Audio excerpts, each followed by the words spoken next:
Tan, tan, tan. Hola, ¿cómo están?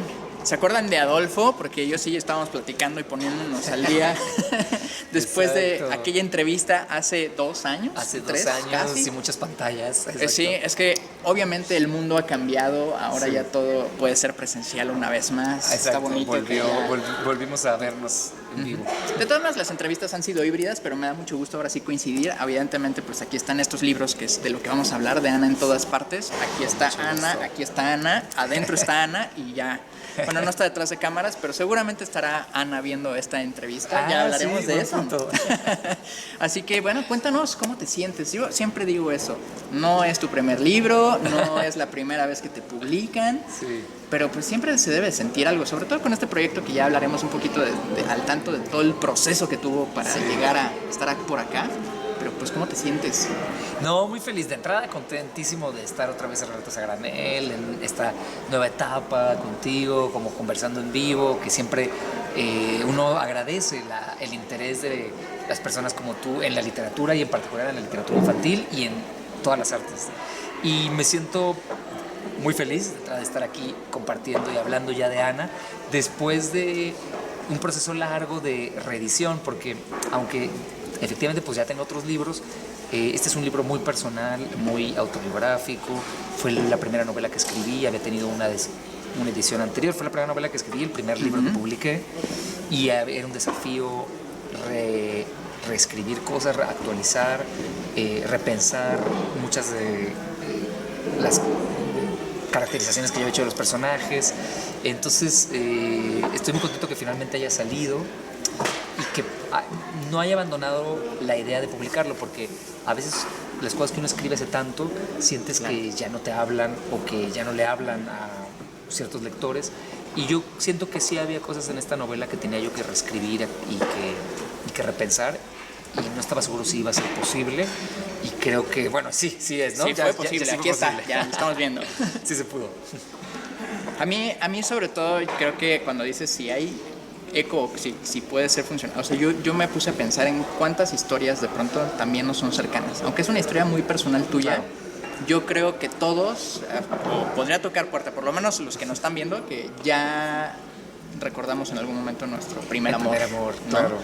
Y siempre estas historias suelen ser como muy llegadoras, ¿no? Sobre todo en el aspecto, yo me acuerdo, mis papás me contaban mucho de Melody, ¿no? Que era como esta película que se escapaban casi para ir a verla al cine cuando ellos eran adolescentes, ¿no? En mi momento a mí me tocó que si Terabitia o esta canción del ABC del amor, pero me acordé mucho, sobre todo el año pasado tuve oportunidad de ver una película que se llama 1982 y es todo un día en el recreo y en la escuela de un niño que se quiere declarar a su novia, ¿no? Spoiler alert un poquito. Sí, muy recomendable, por si fue que le estoy poniendo el tráiler si la quieren ver. 1982. Pero pues ahí de todas formas es como muy adulta la perspectiva. O sea, de todas formas, aunque nos lo están contando desde los niños y es la historia de los niños, como que siempre se les olvida el foco de quién está contando la historia. Y aquí es Julián. Y entonces nosotros nos ponemos dentro de los zapatos y el lugar de Julián, que pues, es el protagonista narrador de aquí, que literal escribe Ana en todas partes, ¿no? Sí, está un poquito loquito. Entonces, a mí me gustaría, yo sé que en cierta medida Julián es Adolfo, ¿no? Pero pues también en cierta medida es como esta parte de por qué cambiarle el nombre a Julián, pero no cambiarle el nombre a Ana, porque Ana sí existe. Exacto. Entonces también esa parte como, ¿cómo fue que de repente te reencontraste escribiendo la primera vez y ahora que le diste como una revisitada, pues como de, le voy a seguir diciendo Julián, no va a ser Adolfo, pero quiero que, ¿no? Me acuerdo de, ¿cómo fue eso? Fíjate que es interesante que lo preguntes porque, o sea, nunca ni siquiera consideré ponerle Adolfo, no solo porque es menos literario el nombre y tiene connotación, o sea, y tengo un tocayo terrible y mucho a veces se asocia mi nombre con eso, pero bueno, independientemente de eso, nunca lo pensé porque, aunque tiene muchos elementos autobiográficos, no me senté a escribir pensando voy a contar mi historia así tal cual. Entonces yo necesitaba una distancia y hubiera sido muy extraño para mí como persona escribiendo que de plano se llamara Adolfo. O sea, como que creo que hubiera sentido más compromiso de estar contando exactamente mi historia. Y Julián es una mezcla de muchas personas, principalmente de mí, pero también de mi sobrino. Yo tenía en ese momento, o sea, tengo un sobrino, pero en ese momento mi sobrino tenía 10 años, se llama Kobari. ahora ya tiene 21. Okay. Exacto, y mucho de lo que le pasa a Julián es Kobari, pero mucho de lo que le pasa soy también yo. Y hay otro de la gente a mi alrededor, o sea, como de historias de mis padres, de los papás de Kobari, de los niños y las niñas a los que entrevisté. Y en ese sentido también lo que decías de cómo una novela sobre el primer amor puede hablarnos a los adultos, creo que por eso pasa, porque la situación que enmarca a la novela está basada en una historia real de una persona adulta que era yo. O sea, yo escribí la novela estando enamorado de Ana, y aunque estoy tratando de apelar al niño o a la niña que fuimos todos enamorándonos por primera vez, en realidad tal vez el adulto que lee como tú o adolescentes, jóvenes, se da cuenta de alguna forma que había un adulto ahí también escribiéndole a otros adultos para que se acordaran de esa primera vez que se enamoraron, en donde uno siente muchos nervios, pero también mucha ilusión y alegría y la imaginación está todo. Cuervos piraña, diría. Exacto, Julián, exacto, ¿no? las pirañas cuervo. Me encanta sobre todo esta parte de imaginármelos, ¿no? Creo que de pronto encontrarte esta separación como con lo que los demás sienten y que te lo apropias, ¿no? O sea, yo en algún momento, ya ni me acuerdo, no estoy tan seguro, pero también en su momento yo decía que no sentía mariposas en el estómago, ¿no? ¿Ves? Pero sí los nervios y sí seguro también el superpoder que tiene Julián, ¿no? De El superpoder chavos. inútil. Claro. Creo que también esa parte es como muy padre. A mí me gustaría que me platicaras un poquito también de esta parte de las entrevistas. ¿Cómo fue? Sí. O sea, ¿fue dentro de los talleres que tienes o cuando estuviste cerca de los niños? Ok. Pero literal así era como de, cuéntame cómo, o sea, fue muchos años o un día te sentaste a hacer, dirían en alguno de mis trabajos, y hiciste un focus group con niños, ¿no? Exacto. No sé cómo fue. Casi, mira, más cercano a eso. Pero mira, que está bueno también que hayas recordado un par de características, porque lo de las maripositas en el estómago y que Julián diga que no siente maripositas, me lo dijo Kobari, mi sobrino. No me lo dijo así, está en el epígrafe del libro que puse. Kobari me dijo que estar enamorado para él era sentir retortijones y vértigo en los dedos de las manos y de los pies, ¿no? Entonces a mí se me ocurrió que las maripositas eran una farsa, que en realidad era una cosa que te causa un poco dolor en la panza, que te hace querer ir al baño, y que entonces era mejor ponerles pirañas cuervo, ¿no? Una cosa así. Entonces jugué mucho con eso. Y lo del sudor, o de sudar muchísimo, esto prestado de otra persona también, o sea, como que no tiene que ver conmigo ni con Kobari, sino con otra amiga que no voy a revelar porque, pues, no sé, es una característica que a ella le avergüenza, pero eso, como que sí es un Frankenstein los personajes, un monstruo de Frankenstein. Y el focus group o la investigación. Yo era parte de un grupo de mediadores de lectura que se llamaba Leerles, que leíamos en primarias públicas hasta la pandemia, y ya luego de la pandemia no se retomó, pero cuando yo estaba haciendo el proceso de escritura de la novela iba a leer una vez a la semana a un grupo de niños en esta primaria, y me interesaba, a mí me gusta mucho leer directamente a niños y niñas y convivir con niños y niñas y darles talleres, porque resulta importantísimo para mi trabajo, como que de ahí yo estoy un poco con el oído entrenándome todo el tiempo para ver cómo hablan, qué les interesa, en fin, para mí es muy importante. Entonces hay veces que les leo las cosas que estoy escribiendo para que me den su opinión, o les leo el libro ya publicado y luego hay una oportunidad de hacer correcciones a partir de lo que ellos me dicen, que es un pasado ya en un par de libros, no solo en este.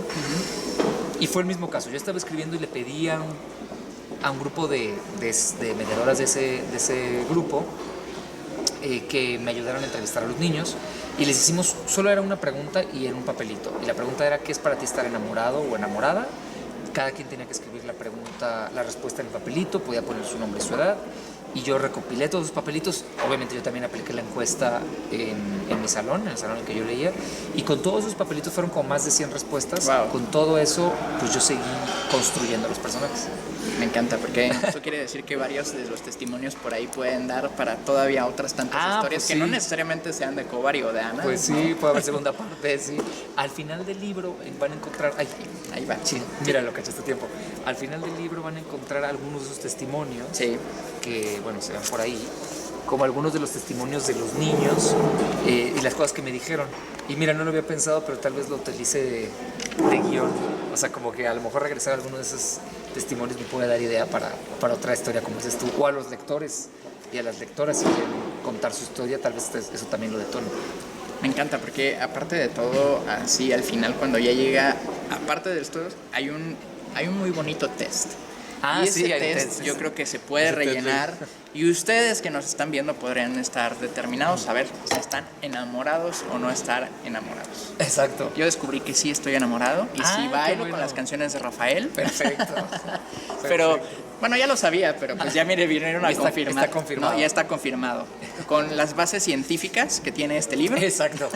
Ya puedes decir que la ciencia te avala ese amor. Ajá. Y sí ha sido algo muy divertido lo del test, porque obviamente el test tiene más sentido cuando leíste la novela, porque hay como muchos chistes vinculados al libro. Sí. Pero ya me tocó que me contaran muchos niños y niñas que se fueron directo a hacer el test. O sea, como que empezaron con el test porque lo vieron y les llamó la atención. Y está bueno también que pase eso, porque es un juego, ¿no? Al final es contestar preguntas que tienen respuestas muy poéticas y a veces hasta absurdas sobre qué es estar enamorado. Que eso es lo que me encanta. Y ahora es a donde yo me quiero clavar, porque Va. aparte de que Julián ya dijimos que es una representación Frankenstein de varias personas, Sí. a mí lo que más me gusta y a mí me hizo mucho sentido, esto creo que nunca lo había confesado con ustedes, entonces lo voy a Ahí va decir la ahora. confesión. Ajá. A mí me gustaba mucho escribir de niño, ¿no? qué padre. Y en los concursos de cuento de las escuelas secundarias, técnicas, eso, en algún momento hasta gané y tengo mis cuentos ahí y todo. ¿Qué pasó? ¿Qué se perdió? ¿Qué No lo pasó? sé. Yo ahora tengo ganas de volver a reescribir y digo, ay, ¿por qué no lo hago, no? Retoma. Pero me parece la forma más bonita de declararse y es como se va construyendo. O sea, de repente estamos viendo la historia de Julián y de repente, aparte, la edición muy bonita del Fondo de Cultura, que Sí. hacen una tipografía distinta, como si fueran el puño y letra de Julián escribiendo estos cuentos. Sí. Y luego las correcciones de una maestra por ahí, ¿no? Que para él Sí. es Teo, pero para mí fue Gloria, saludos si me estás viendo. Entonces, de repente es así como Ay, qué decir, padre. qué bonita historia, como de repente encontrarnos Sí. a través de los ojos de un personaje, ¿no? Sí. Entonces, Ay, yo qué lo digo bueno. como un espejo. Buenísimo. Julián es un Frankenstein del que te apropiaste de tu propia historia, te apropiaste Claro. de la historia de De otras personas a tu personas, alrededor. Y de repente, si lo vemos nosotros como lectores, es como decir, ay, yo me acuerdo que hacía esto, yo me acuerdo que hacía Ay, lo otro. qué Y la verdad es que para mí, yo creo que es un detalle muy bonito y probablemente a muchos de ustedes también les pueda suceder. Qué bueno. Una Me vez alegra mucho. dicho esto, Ajá. a mí me gustaría saber si entre todos esos cuentos, reediciones y modificaciones, estos cuentos que escribió Julián, que escribiste tú, quedaron fuera, porque hay algunos cuentos claro. que yo diría que Julián está tan inspirado y está tan enamorado que seguro escribió escribió más, ¿no? mucho Sí, más. Exacto. Mira, está buenísimo lo que cuentas también de cómo los personajes son espejos y hay espejos más amplios y más reducidos. Y yo creo que muchas veces uno aspira a ser un espejo amplio y que tal vez no cae solo en la responsabilidad de un personaje, sino entendiendo el personaje como un colectivo de personajes. Entonces, si no te identificas del todo en uno, está tal vez otro u otra. Pero qué bueno que reconociste ahí cachitos de ti mismo en Julián.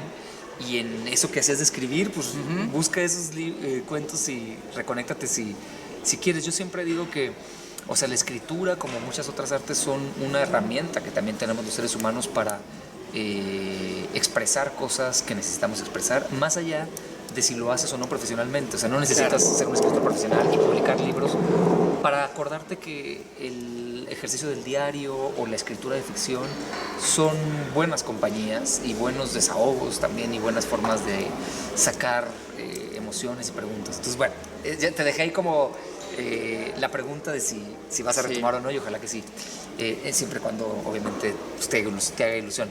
Pero retomando tu pregunta, que me voy por la tangente, pero ya regresé. Fíjate que, a diferencia de otro libro, que es El Dragón Blanco, otros personajes olvidados, que es un libro de cuentos de hadas, básicamente, donde el proyecto original sí tenía más cuentos y algunos no los terminé incluyendo, en Ana en todas partes sí están todos los cuentos que escribí yo para la novela. Ok. Claro que no están en la versión original muchos de ellos. O sea, como que escribí versiones que luego se fueron transformando un montón. Pero, bueno, ya me hiciste dudar, Víctor, porque es una buena pregunta. Puede ser que alguno haya salido. Y sonaría lógico como lo dices. Puede ser que alguno haya salido, pero es un libro que yo fui cuidando mucho y cada cuento no soy un escritor muy prolífico, no soy un escritor que esté escribiendo cuentos todo el día o que se le ocurran muchos cuentos y entonces tiene una carpeta así en donde hay 100 cuentos inéditos.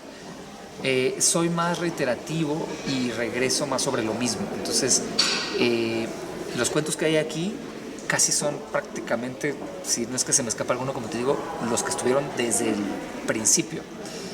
Y un poco lo que sí pasa en la novela, en ese sentido por eso también es muy transparente, es lo que me pasa a mí, porque ves que la maestra Teo, como tú, que tú saludas a tu maestra Gloria, le da consejos como para que reescriba. Entonces, Julián reescribe los cuentos. Hay diferentes versiones del mismo cuento en la novela. Y ese soy yo realmente reescribiendo esas mismas historias.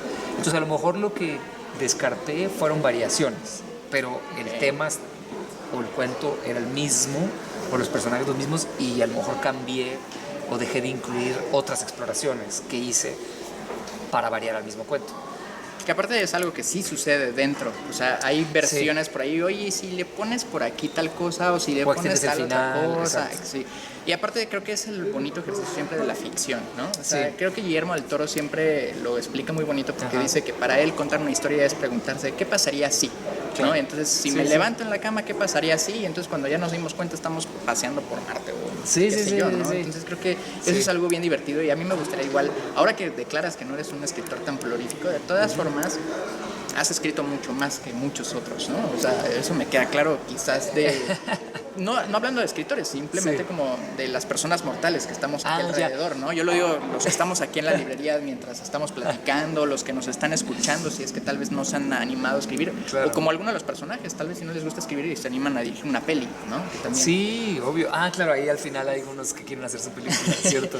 A mí me gustaría pensar, sobre todo en esta parte, como en estas exploraciones de la fantasía y cosas que ya en algún momento lo vimos, porque la última vez con Infinitos era algo más como poético, ¿no? Exacto. Pues hacia dónde te gusta como recordar la imaginación, o sea, en esta parte de la reiteración, tus inspiraciones, hacia dónde te gusta ir. Por ejemplo, a él le gusta mucho hablar como de la fantasía y se mencionan varios libros, cosas así, pero hay a quienes nos gusta tal vez más el terror o nos gusta más la ciencia ficción. Entonces, pues igual y que nos hagas algunas recomendaciones, así como Julián le regala algunas recomendaciones a Ana o cosas así.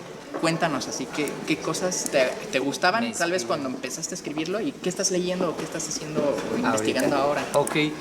Pues muchas cosas que platicar.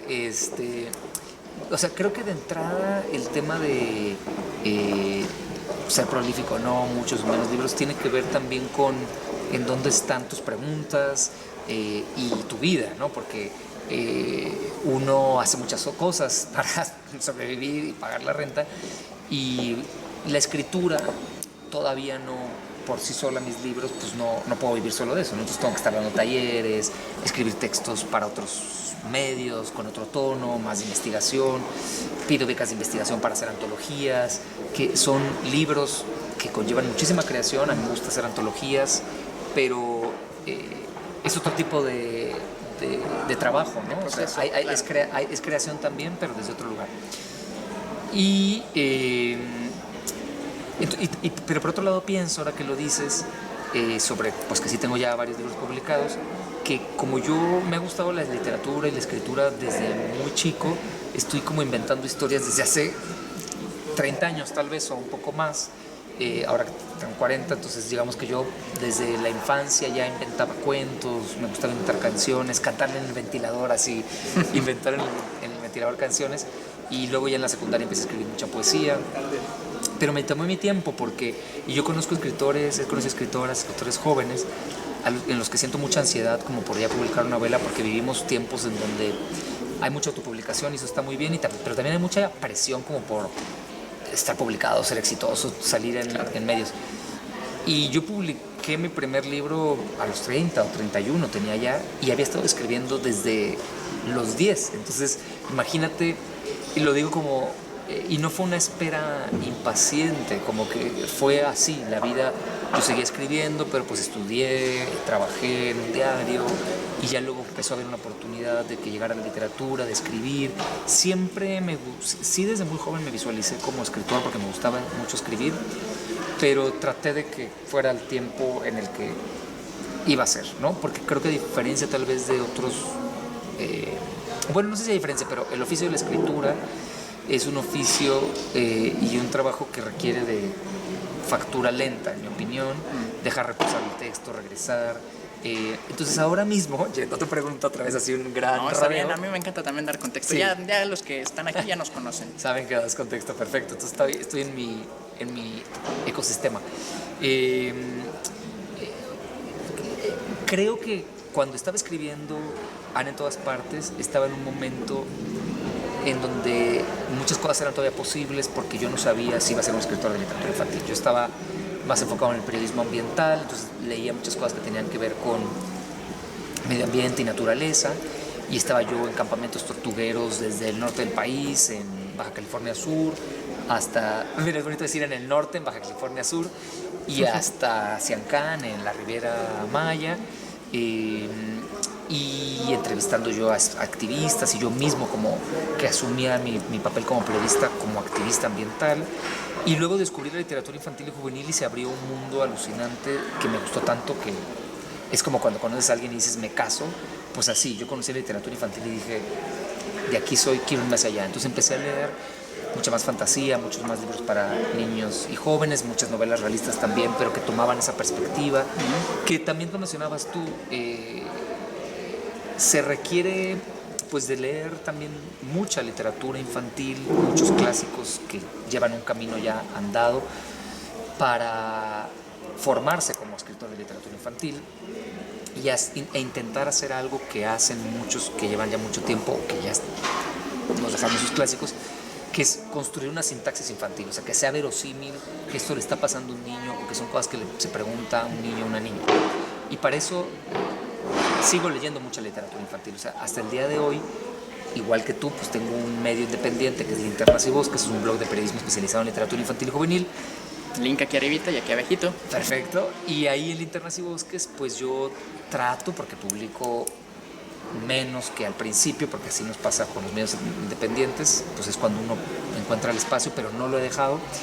Y entonces eso me mantiene muy actualizado, afortunadamente, sobre lo que se publica. O sea, sigo leyendo muchas novedades cada año, hago una entrada anual que se van a encontrar ahí seguramente en el blog. Y entonces en la actualidad sigo leyendo mucha literatura infantil y juvenil, y estoy leyendo más poesía, tanto infantil y juvenil como poesía, digamos, para adultos sin etiqueta. Porque estoy escribiendo un poema narrativo largo, es un poema dividido en 3 partes. Sí es infantil y está protagonizado por una niña en Untají, del sur de Veracruz, en la reserva de los Tuxtlas, en la Sierra Santa Marta. Ahí vive mi hermano y yo tengo mucho vínculo con esa selva, desde la infancia íbamos mucho ahí. Y hace muchos años conocí ahí a una niña que tenía la edad de mi sobrino Kobari cuando la conocí. Y cada vez que yo iba, pues ella iba creciendo y esa amistad continuó. Ya es un adulto, ya hasta se casó esa chica. Le perdí ya un poco la pista, pero inspiró una voz narrativa, ¿no? Como que uno, para empezar a escribir, una cosa clave es esa voz. Claro. Porque a veces es lo que se te revela. Escuchas, se oye un poco así como de escuchar voces, pero pues sí, sale una voz que dice, supe que estaba enamorado porque empecé a escribir. Y ese es el hilo que tira uno como si fuera un calcetín o una media más bien. Y de ahí jalas ese hilo y ya se va. O sea, si encuentras la voz, a veces es pues, más fácil ya empezar a escribir.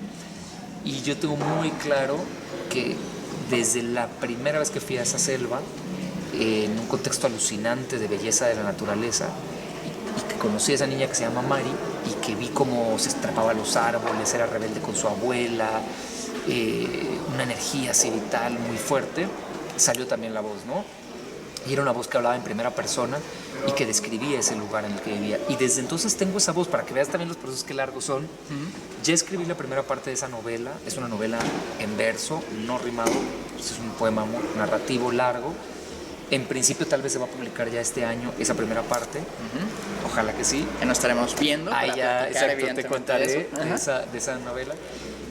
Pero entonces estoy leyendo mucha poesía para poder construir, y mucha fantasía, porque es una novela situada en un contexto realista de esa sierra, pero que tiene un paso a lo fantástico, porque es una niña que tiene ciertos poderes. Entonces estoy leyendo a Úrsula K. Le Guin, su saga de Mago de Terramar, que es así como diosa máxima en cuanto a fantasía para mí.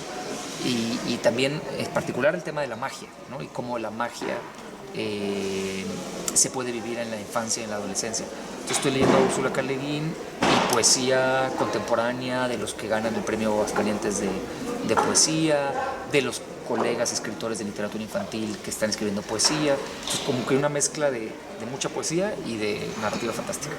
Mira nada más. Ahí estoy. Ya. Perfecto. Ahí estoy ahorita. Yo de hecho ahorita aprovechando que mencionabas a Úrsula, que aparte es curioso porque siempre nos la recomiendan, no he tenido la oportunidad todavía de leerla y me siento terrible por eso. Te va a encantar, ¿no? sí. Pero, o sea, ya no es la primera vez que nos la recomiendan, siempre es como de esos escritores en cajón, entonces anótenselo ustedes y sí, y ya, bueno, en fin.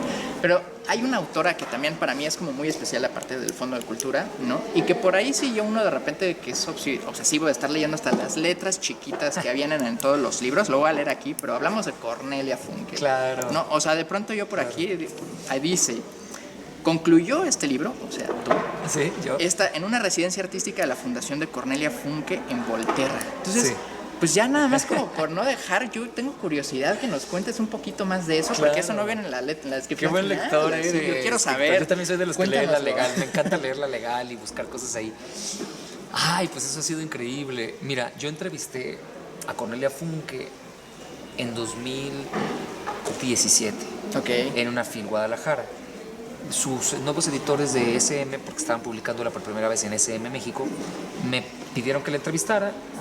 Olga Correa, que era la editora en ese momento, pero de manera virtual. Yo, o sea, sí fui a la FIL, pero ella no fue. Estábamos en una de las salas principales de la FIL, con todos sus lectores ahí, llenísimo el salón, pero ella estaba en una pantalla. Antes de la pandemia, ya Cornelia viajaba poco, Sí. por cuestiones ecológicas, y ella estaba en un rancho en el que vivía en California. Y fluyó muy bien la conversación y ya antes de entrar al aire, digamos, antes de empezar la entrevista en vivo y que entrara la gente, hicimos una prueba y me contó que iba a empezar un programa de residencias artísticas para jóvenes escritores, ilustradores, músicos en su rancho. Y yo, pues, tomé nota, dije, ay, estaría increíble, pero bueno, no le dije nada y más bien tiempo después le mandé un correo agradeciéndole la entrevista, mandándole como una liga donde había salido y ella había sido realmente muy, muy amable. Yo no mencioné nada de eso de la residencia artística y fíjate que te lo digo porque durante muchos años yo cuando contaba esta historia decía que yo le había preguntado por la residencia, pero hace no tanto hice una nota en mi blog en donde me puse a rastrear los mails, porque lo bueno del mail ahora es que ahí está todo. Entonces, Sí, a ver, sí. ¿cómo empezó esta relación? Mail. Y entonces releí nuestros primeros mails y me di cuenta que, y lo digo también porque es como un punto a favor de la generosidad de Cornelia, o sea, Claro. yo nada más le estaba escribiendo para saludar y ella me respondió y desde su primera respuesta me dijo, ven a mi rancho, ven aquí a trabajar un proyecto. Entonces, bueno, claro, yo me acordé de que ella había dicho eso de las residencias, le respondí que sí, que no sé qué, entonces, bueno, empezó un intercambio y yo fui en 2019 con mi compañera, con Ana, con Mariela, es Ana Mariela, fui con Ana a su rancho y estuvimos ahí 3 semanas. Y básicamente, o sea, ella me invitó, o sea, cubrió con todos los gastos su fundación, tiene una fundación que se llama Rim of Heaven, y yo me puse a escribir ahí, no era esto, estaba escribiendo un poema que todavía no sale, de islas, otra cosa, y sí empecé a escribir un libro que acaba de salir que se llama Canción de Protesta. Lo empecé a escribir justo en esa residencia y están los agradecimientos también de ese libro. Salió con la UNAM y es un libro para jóvenes sobre desapariciones forzadas, es otro tema. Pero entonces lo empecé a escribir ahí, fluyó muy bien y nos invitó a regresar el siguiente año, porque esa residencia que tiene Cornelia, que tenía en California, no era como por concurso, era como por invitación a la gente que ya conocía.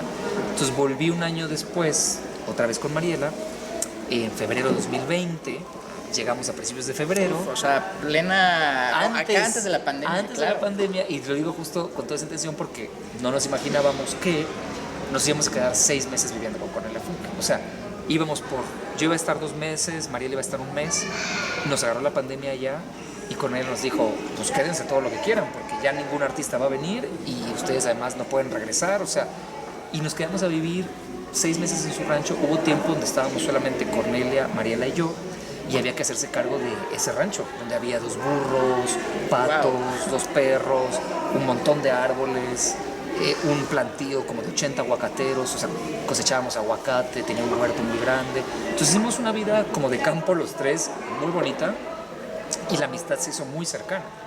Entonces ella decidió, un año después decidió vender ese rancho porque había estado amenazada por incendios, casi se le quema el rancho.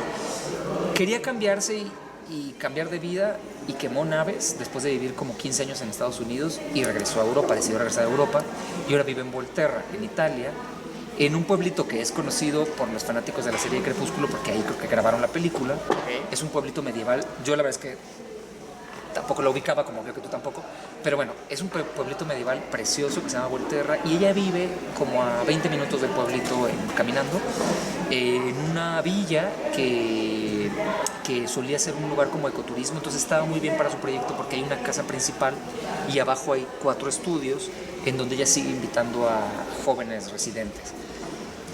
Y yo fui ahí y ahí terminé de corregir, ya llegué a tu pregunta. Ahí está. O sea, fue así. Sí. Con Cornelia Funke se hizo una amistad de esa forma, es una persona muy cercana para mí y cuando estaba yo en California hicimos una conversación en vivo para un seminario de literatura infantil y juvenil de Colombia, en donde una persona preguntó qué podían hacer para tener la residencia que yo tenía.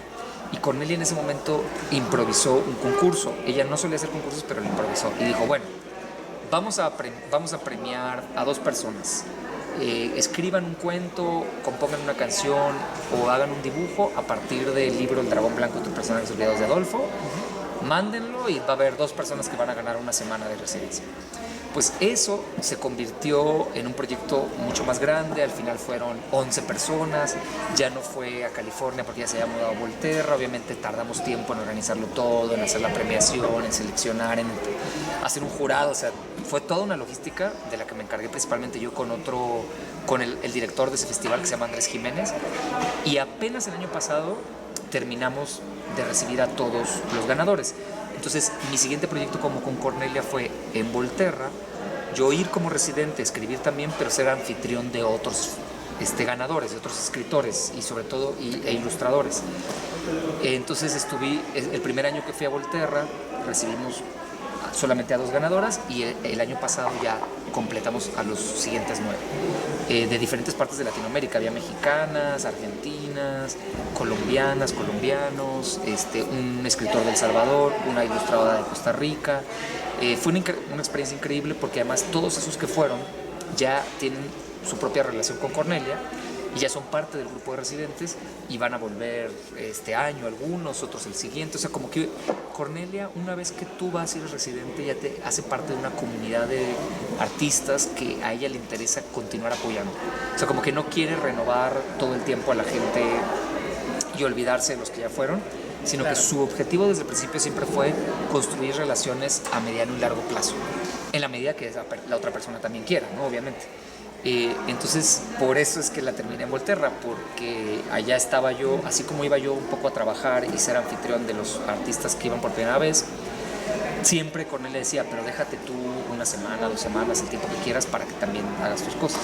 Entonces, ahí la terminé. Me encanta. Yo Larga voy a respuesta. aprovechar- No, está bien, Perdón. es que es súper interesante porque es lo que yo decía. Yo a Cornelia la conozco por un libro publicado aquí en el fondo. Bueno, más bien Ajá, una claro, serie de libros. sí, Ella sí. está publicada en el fondo. Les recomiendo mucho El Jinete del Dragón. Ah, es bonito. Sí. Entonces, pues qué gusto platicar contigo siempre. Ya sé que andamos cortos de tiempo una vez más. Sí. Pero pues ya te pregunté qué viene Estuvo- a lo que sigue. Sí, siempre contigo de platicar es un Estuvo gusto.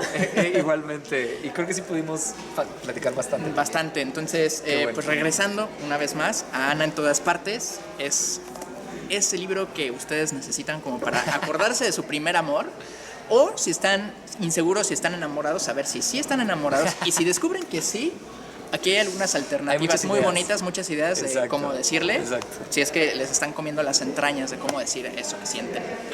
Qué buen Alfonso, reseñador eres, Víctor. Muchas gracias. Qué honor que hagas esos comentarios del libro, que invites a las personas que están viéndonos a que se acerquen. Aunque está pensado para niños y niñas, ya quedó clarísimo. Yo soy un niño, ustedes lo saben. No dejamos de ser niños y nosotros nos lo planteamos. Eso, como darnos la oportunidad de leer literatura que despierte al niño o a la niña que estaba ahí con el asombro nuevo, con ganas de estar con mucha alegría en el mundo, como lo estás tú. Entonces, nada, feliz de haber compartido este espacio, de hablar del libro y de otras cosas y de volvernos a encontrar más adelante. Yo encantado, pues ya Perfecto. hay cosas pendientes para platicar más adelante. Sí, como no, la segunda parte. la segunda parte. Muchas gracias. Gracias, Víctor. Nos vemos. Saludos a todos. A ustedes también. Hasta la próxima. Bye.